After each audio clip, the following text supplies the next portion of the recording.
जोरदार आर्थिक रिकवरी के बावजूद दिग्गज रेटिंग एजेंसियां और संस्थाएं देश की विकास दर का अनुमान घटा रही हैं। यहां तक कि 2 तिमाहियों की विकास दर का अनुमान बढ़ाने के बावजूद आरबीआई ने भी 2021-22 के लिए ग्रोथ रेट का अनुमान बढ़ाने से परहेज किया है। वो भी तब जबकि आरबीआई ने आर्थिक गतिविधियों में सुधार को अनुमान से कहीं तेज बताया है।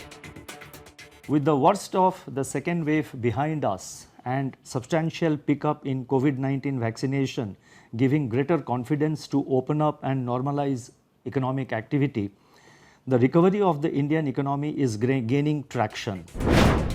बीते हफ्ते वर्ल्ड बैंक ने 2021-22 के लिए भारत की विकास दर का अनुमान 8.3% लगाया था, जो कि दूसरी लहर के आने से पहले लगाए गए अनुमान के मुकाबले कम है। साथ ही वर्ल्ड बैंक ने कहा है कि पिछले साल हुई तेज गिरावट को देखते हुए ये विकास दर बहुत ज्यादा नहीं है।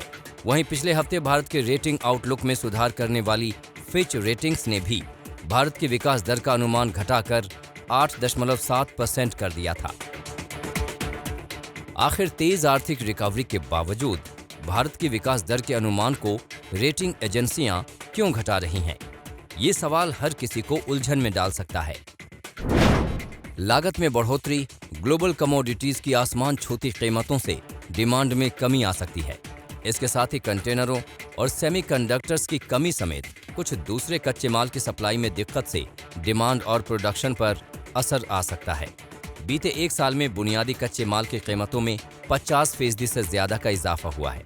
इससे छोटे कारोबार को चलाने में चुनौती का सामना करना पड़ रहा है, क्योंकि उत्पादन की लागत बढ़ गई है और उन्हें घरेलू और अंतर्राष्ट्रीय बाजार में मुकाबला करने में मुश्किल का सामना करना पड़ रहा है।